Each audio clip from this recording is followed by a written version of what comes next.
Okay, everybody.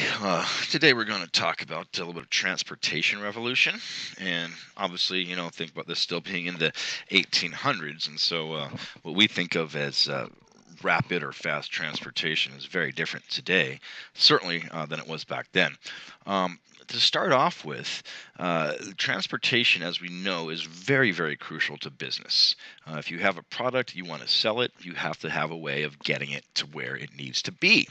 Now, before any of these improved transportations, people really could only sell their goods locally because there were quality of roads, if there were roads, were just really, really, really, really poor. So they could only sell their goods locally. Otherwise, it would be impossible to really move your goods very, very far. Now, of course, there were natural waterways, rivers, oceans, and those would be beneficial. But if you're not close to one of those, then of course it doesn't really do you a whole lot of good.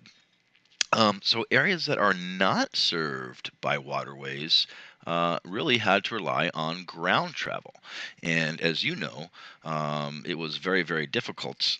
Certainly, in bad weather, the roads were unreliable, and you really would take a very, very long time, and they weren't smooth, so you certainly couldn't transport any sort of fragile type goods. And at this point, if you did take a river, typically it would only go downstream. There was a way to go upstream, but it would took a lot of time and a lot of effort.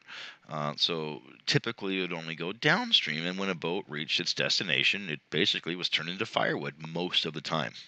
And again, the roads were unreliable. Bad weather shut down roads. Very poor quality of roads. People would get sick. Goods would break, and this was just not something that was sustainable long term. And this is really so far just from a business perspective, but also in terms of people moving and migrating within the country. Poor roads and poor transportation made that very difficult as well. One of the biggest things was the invention of the steamboat, and it was 1807, and it really, really revolutionized water travel. For example, as you can see, see Ohio. This is Ohio. There's Cincinnati right there. Ohio is down here. Before the steamboat, it would take several months uh, to make it that far.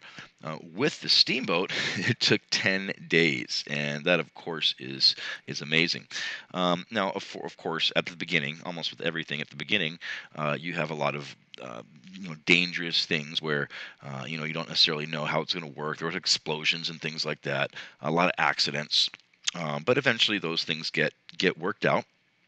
And another thing that really made it possible for steamboats to flourish was this court case, which you're probably familiar with, Gibbons versus Ogden, and it outlawed monopolies, and this allowed the industry to thrive.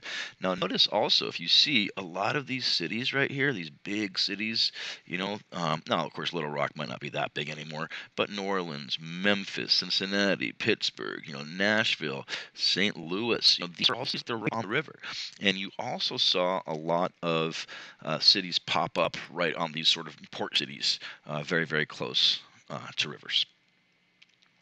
Of course, there were also canals and railroads. Canals, of course, is just a man made waterway designed for boat travel. And at the time, it was mainly done by hand. You had to dig by hand, and this was before the use of explosives for the most part, and obviously before the use of any sort of power equipment. Um, Perhaps the most famous one was the Erie Canal.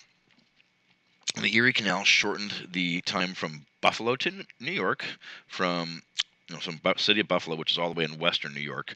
You see, Buffalo would be right there, and New York City right down there. That would take 20 days normally, but with the Erie Canal, where you go from lake to lake to lake, and you just sail your boat, you take the canal all the way through to the Hudson River, and the Hudson River leads right to New York City. And from 20 days to 6 days, and reduced cost of shipping by 95%. That is quite a savings. Now, of course, railroads were also very, very prevalent. They were more efficient than canals and steamboats.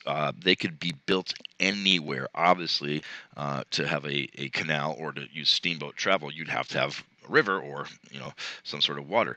Railroads move faster.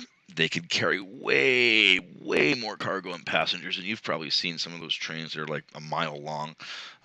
It did not shut down in bad weather, which is also a wonderful thing. And the first locomotive was 1830, and so you really had reliance on railroads for quite some time in this country. And these changes really made life a lot easier, not only for business to be conducted, but also for people to move around in the country. That's it for today. Thanks for watching.